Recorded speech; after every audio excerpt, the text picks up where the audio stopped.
प्यारे बच्चों नमस्कार। तो यहाँ पर आपको प्रश्नावली 1.4 का प्रश्न 10 हल करके दिखाएंगे। अभी तक हम प्रश्न हल कर चुके हैं 1 से लेकर 9 तक। अगर आप लोगों ने कंप्लीट नहीं किए हैं तो सबसे पहले प्लेलिस्ट में जाकर उनको देखें और कंप्लीट कर लें। 1 बाय 1 प्रश्न हल करके दिखाएंगे, ये मेरा आपसे वादा है। तो आपको यहाँ पर प्रश्न 10 हल करके दिखाएंगे। आपको प्रश्न 10 दिख रहा होगा, तो हम यहाँ पे पढ़ेंगे और देखेंगे क्या लिखा है और क्या पूछा गया है। तो आप लोग देखो यहाँ पे क्या लिखा है मान लीजिए कि परिमेय संख्याओं के समुच्चय Q में, आगे लिखा है निम्नलिखित प्रकार से परिभाषित स्टार एक द्विआधारी संक्रिया है। तो आपको ये तो पता है कि स्टार क्या है, यहाँ पर द्विआधारी संक्रिया है। आपको हमने ये भी बताया है कि 90% प्रश्न आपको स्टार से ही मिलेंगे। आपको द्विआधारी संक्रियाएं 5, 6, 7 लगभग हमने पहले वीडियो में बताई थी। अगर आप लोगों ने पहला वीडियो नहीं देखा है प्रश्नावली 1.4 का, तो आप लोग देख लेना, ठीक है। वहाँ पर हमने ऐसे ही लगभग 5 से 7 द्विआधारी संक्रियाएं बताई थी और हमने ये भी बताया था आपको 90% आपको द्विआधारी संक्रिया स्टार से ही प्रश्न मिलेंगे। जो आपको दिख रहा है प्रश्न 10 में क्या दिख रहा है, द्विआधारी संक्रिया स्टार है, ठीक है। तो इसे हम रफ कर देते हैं क्योंकि ये तो आपको जानकारी हमने दे दी है।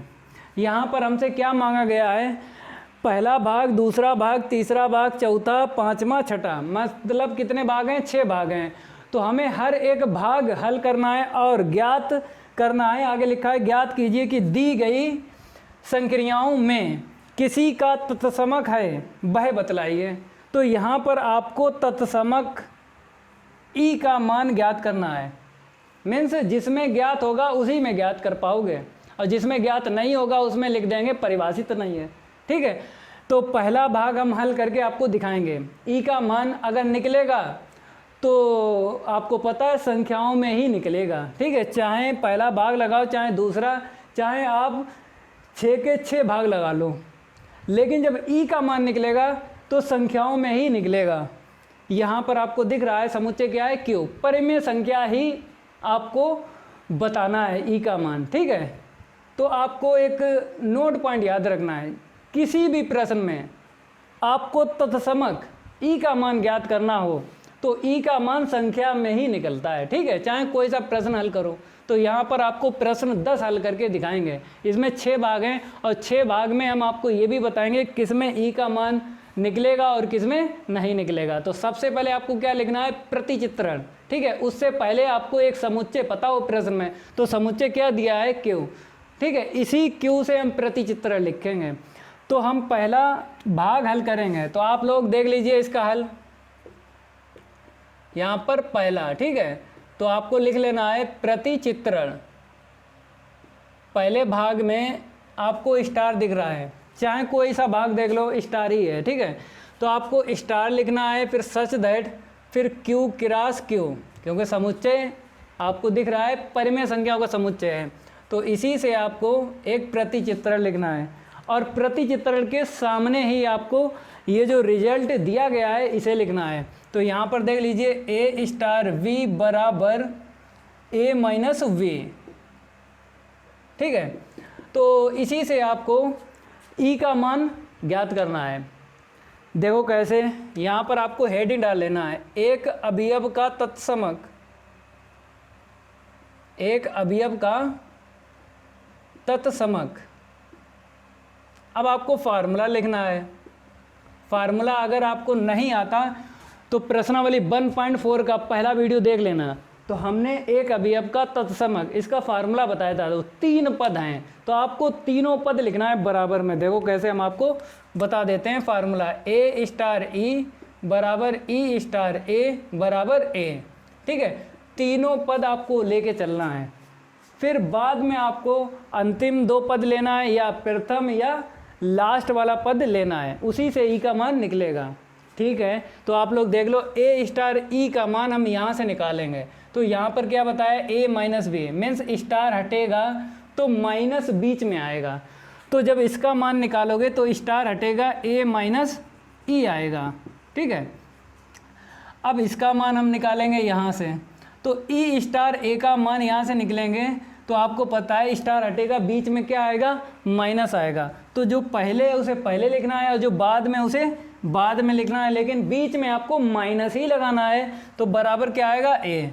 अब आपको दिख रहा है ये आंसर शीट और ये आंसर शीट बराबर नहीं है। आपको दिख रहा होगा कि इन दोनों की आंसर शीट क्या है, बराबर नहीं है। और आंसर शीट क्या निकलना चाहिए, बराबर। अगर बराबर निकलेगी तभी आप यहाँ से ई का मान निकाल सकते हो। वैसे अगर हम आपको बता भी दें, अगर ये आंसर शीट बराबर भी निकल आती तो ई का मान संख्या में नहीं निकलता। जैसे अगर अंतिम दो पद ले लेते, ई बराबर क्या निकलता, 2a, और प्रथम पद और लास्ट वाला पद ले लो तो ई का मान क्या निकलेगा, 0। तो ई का मान 2 निकलना है और निकलेगा एक ही, तो ई का मान क्या होगा, परिभाषित नहीं होगा। ठीक है, तो इसीलिए आपको क्या लिख देना है, यहाँ से ई का मान संख्या में नहीं निकलेगा और ई का मान संख्या में ही निकलना चाहिए, ये भी आपको पता हो। तो ई का मान हमें पहला पद और लास्ट वाला जब पद ले रहे हैं तो ई का मान क्या निकल रहा है, 0, और अंतिम अगर दो पद ले लें ई का मान 2a निकल रहा है। ठीक है, और संख्या में ही निकलना चाहिए। और पहले तो आपको ये देखना है इन दोनों की जो आंसर शीट है बराबर ही आना चाहिए। तो बराबर नहीं आई है तो पहले तो आपको इसी पर देख लेना है कि ये आंसर शीट बराबर नहीं है, तो ई का मान निकाल नहीं सकते हो। अगर बराबर आ जाती फिर हम चेक करते कि ई का मान संख्या में निकलता है या नहीं। जब बराबर नहीं है तो आपको चेक ही नहीं करना, डायरेक्ट बता देना कि ई का मान परिभाषित नहीं है। तो डायरेक्ट लिख देना, अतः ई बराबर परिभाषित नहीं है।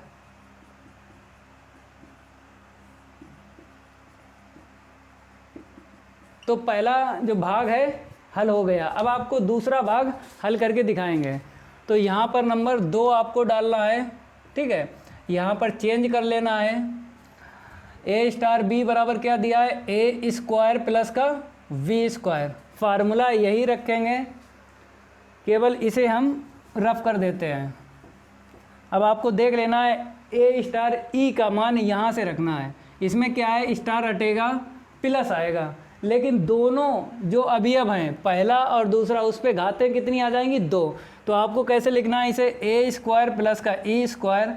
कैसे लिखा, इसका हमने यूज किया। इसका लिखोगे तो ई स्क्वायर प्लस ए स्क्वायर बराबर ए।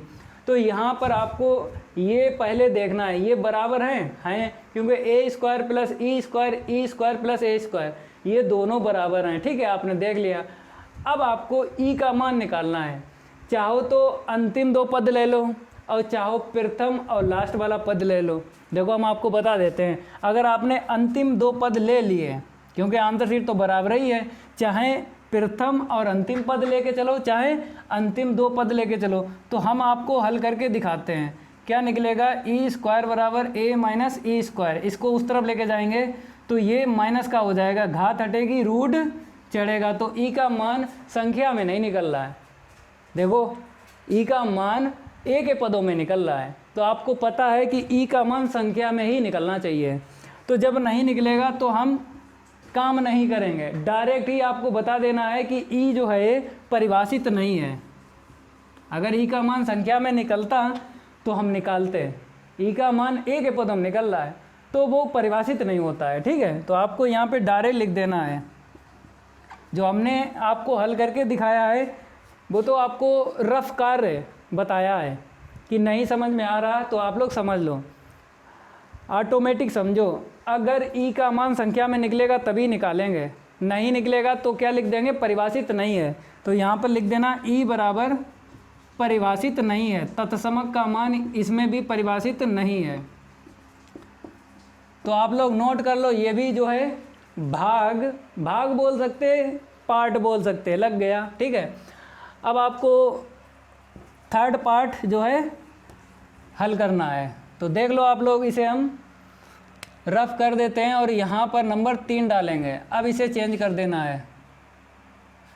यहाँ पर देखो पहला हो गया, दूसरा हो गया, तीसरा हल करेंगे। ए स्टार बी बराबर क्या है, ए प्लस ए बी, यही है। चलो अब इसका मान निकालो। यहाँ से आपको पता है स्टार हटेगा प्लस आएगा, तो स्टार हटेगा प्लस आएगा। पहला पद जो ए है वो तो सेम टू सेम है, तो यहाँ पर ऐसे लिख देना है। फिर बाद में आपको क्या बताया, गुणा करके लिखना है। क्या लिखना है, गुणा करके। तो यहाँ पर गुणा करो तो ए ई आएगा। अब इसका मान यहाँ से निकालो तो ई पहले आएगा और बाद में गुणा करके लिखना है, इसका यूज करो तो गुणा करके लिखना ई ए बराबर ए। तो अब देखो पहले तो ये देखो इन दोनों के मान बराबर आए हैं या नहीं, तो इन दोनों के मान आपको दिख रहे हैं बराबर नहीं है, क्योंकि दूसरा पद तो सेम है लेकिन पहला पद क्या है, सेम नहीं है। तो यहाँ पर क्या कर देना, नॉट इक्वल। जब नॉट इक्वल आ जाए तो आपको डायरेक्ट बता देना है कि यहाँ पर ई परिभाषित नहीं है। अगर यहाँ पे बराबर आता तो हम हल करके दिखाते आपको, ठीक है, हल करके दिखाते, जैसे अभी हमने इसमें दिखाया था हल करके दूसरे वाले पार्ट में, तो वहाँ पर ई का मान ए के पदों में निकला, संख्या में निकलना चाहिए। अगर नॉट इक्वल है तो आपको हल करने की कोई ज़रूरत नहीं है, डायरेक्ट बता देना ई जो है तत्समक परिभाषित नहीं है। तो आपको कैसे लिखना, अतः ई बराबर परिभाषित नहीं है।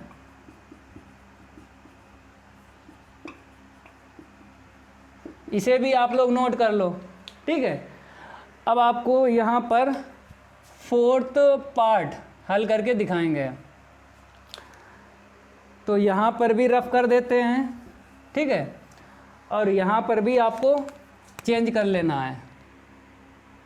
अब ये वाला देख लो, a माइनस बी का whole square, a minus B का होल स्क्वायर, ठीक है। यहाँ पर स्टार हटेगा, माइनस आएगा बीच में, लेकिन आपको क्या करना है, होल घात 2 देख लेना है, ठीक है। तो यहाँ पर यूज करेंगे ये रिजल्ट, देखो यहाँ पर कैसे लिखना है, a माइनस ई का होल स्क्वायर, हमने इसका यूज किया तभी इसका मान निकाला। अब इसका मान निकालो, e माइनस ए का होल स्क्वायर बराबर a, ठीक है। अब चाहो तो हल करो, क्योंकि इन दोनों का मान बराबर ही निकलेगा। देखो अगर हम क्या करें, इसमें माइनस ले लें कामन, तो बाद वाला पहले, पहले वाला बाद में, होल घात 2 बराबर a, ठीक है। और हल करेंगे तो a माइनस ई का होल स्क्वायर बराबर a माइनस ई का होल स्क्वायर, क्योंकि आपको पता है ये माइनस है ना, अगर आपको माइनस की घात क्या दिख जाए, सम, तो आपको प्लस लेना है, और माइनस की घात आपको दिख जाए विषम, तो आंसर सीट में क्या आएगा, माइनस आएगा। इतना याद रखना, माइनस की घात अगर सम दिख जाए प्लस आएगा, माइनस की घात विषम दिख जाए तो माइनस आएगा। तो माइनस की घात क्या है, सम है, तो प्लस आएगा, प्लस लिखते नहीं है, ठीक है। ये तो हमने समझा दिया। अब आपको बराबर a लिख देना है। अब देखो पहले तो आप ये चेक करो इन दोनों के मान बराबर हैं, ठीक है। अब आपको चेक करना है कि ई का मान संख्या में निकलेगा कि ए के पदों में निकलेगा। अगर ए के पदों में निकलेगा तो आपको लिख देना ई परिभाषित नहीं है, अगर ई का मान संख्या में निकलेगा तो वही आंसर सीट है, ठीक है। अब आपको चाहे 2 पद लास्ट वाले ले लो या पहला पद और लास्ट वाला पद ले लो, ठीक है, चाहे कुछ भी ले लो। तो हम आपको रफ कार्य बता रहे हैं, क्या बता रहे हैं, यहाँ पर रफ कार्य बता रहे हैं। अंतिम हमने 2 पद ले लिए, a माइनस ए, घात हटाओ रूट a, ठीक है। तो e बराबर क्या आएगा, इसको इस तरफ लाएंगे, इसको उस तरफ लेके जाएंगे, तो a, ठीक है, इसे तो ऐसे ही रखेंगे, इसे इस तरफ लाएंगे और e को उस तरफ लेके गए, प्लस हो गया, तो a माइनस रूट a आया, ठीक है। तो e का मान जो आया है a के पदों में आया है, तो हमने क्या बताया, ई का मान संख्या में ही निकलेगा, तो आपको डायरेक्ट लिख देना है। क्या लिखना है, ये तो हमने समझाने के लिए बताया है, आपको डायरेक्ट यहाँ से लिख देना है कि ई जो है परिभाषित नहीं है, ठीक है, क्योंकि ए का मान संख्या में नहीं निकल रहा। तो आपको यहाँ पे डायरेक्ट लिख देना ई बराबर, अतः ई बराबर परिभाषित नहीं है।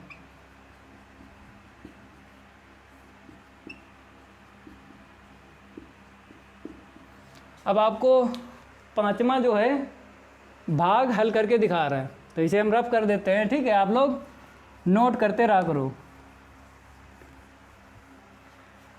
तो यहाँ पर हम चेंज करेंगे, अब नंबर क्या लिखेंगे 5, और यहाँ पर भी आपको चेंज करना है। यहाँ पे क्या बताया है, ये हल हो गया ना, ये वाला देखो ए बी के बटे कितना है 4, ठीक है।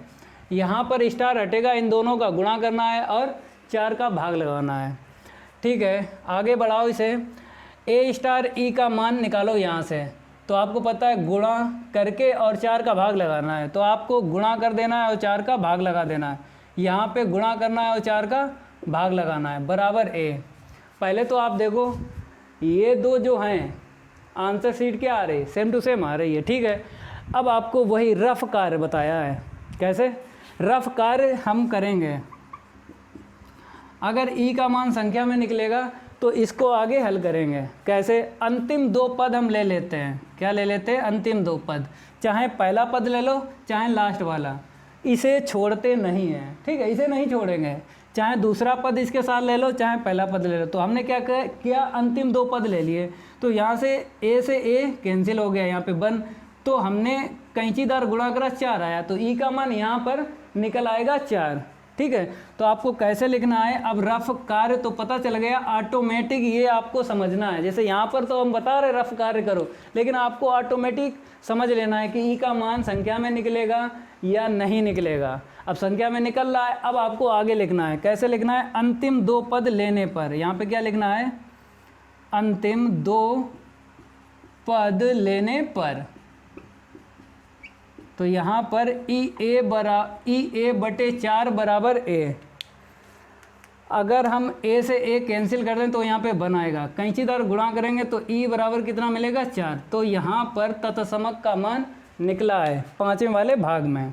अब आपको छठा भाग हम हल करके दिखाएंगे, मज़ा आ रहा होगा, गर्दा उड़ेगा क्वेश्चनों का। जय महाकाल, जल्दी लग जा सवाल, नहीं तो पेपर में हो जाएगा बवाल, ठीक है। बवाल नहीं करना है, A to Z आपको यहाँ पे हल करके दिखाएंगे।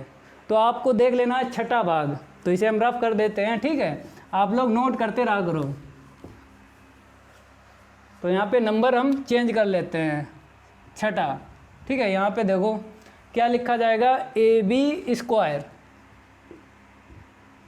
आपको पता है इसका यूज कैसे करोगे, स्टार हटेगा, गुणा करेंगे, लेकिन बाद वाले में आपको घाते कितनी करना है, 2।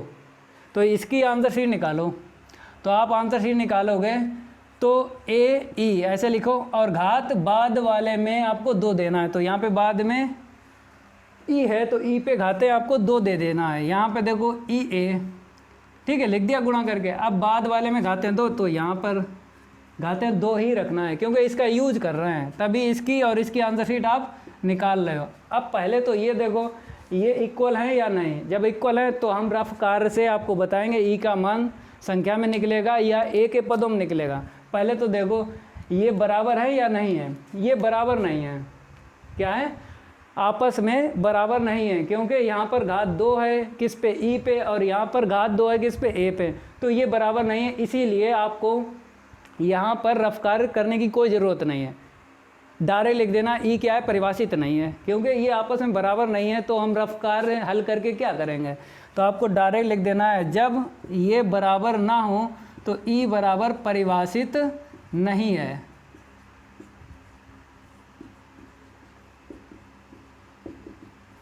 तो यहाँ पर आपको हमने 6 भाग हल करके दिखाए हैं, और सभी में हमने बताया है कि ई का मान किस में निकलेगा और किस में नहीं निकलेगा। जिसमें नहीं निकलेगा उसमें लिख देना परिभाषित नहीं है, और जिसमें निकलेगा उसमें आंसर शीट आपको दिखाना है। तो आप लोग नोट कर लो इसे, ठीक है, इतना आपको करना पड़ेगा प्रश्न 10 में। अब आपको नेक्स्ट वीडियो में हम प्रश्न 11 को हल करके दिखाएंगे। अगर ये मेरा वीडियो अच्छा लगता है तत्समक ज्ञात करने वाला, तो वीडियो को लाइक कर दें, ठीक है, और वीडियो को ज़्यादा से ज़्यादा शेयर किया करो, अपने दोस्तों को बताया करो कि वाईफाई सक्सेस क्लासेस पर A to Z प्रश्न हल करवाए जाते हैं। तो चैनल को अगर सब्सक्राइब नहीं किया है तो पहले चैनल को सब्सक्राइब कर लो और बेल आइकन ज़रूर प्रेस करो, क्योंकि जब आप बेल आइकन प्रेस कर लोगे इसमें आपका ही फ़ायदा है। जब हम वीडियो अपलोड करेंगे तो आप तक पहुंच पाएंगे, जब आप तक पहुंच पाएंगे तभी आप कंप्लीट सिलेबस कर सकते हो। आपको पता है पार्ट पहला ही पढ़ा रहे हैं, आपको हमें पढ़ाना है पार्ट 1 से लेकर 13 तक। पूरी साल इसी चैनल से जुड़े रहिए, ये मेरा वादा है आपसे कि आपके ही गणित इंटर में 100 में से 100 नंबर आएंगे। तो आज के लिए इतना ही काफ़ी है, धन्यवाद।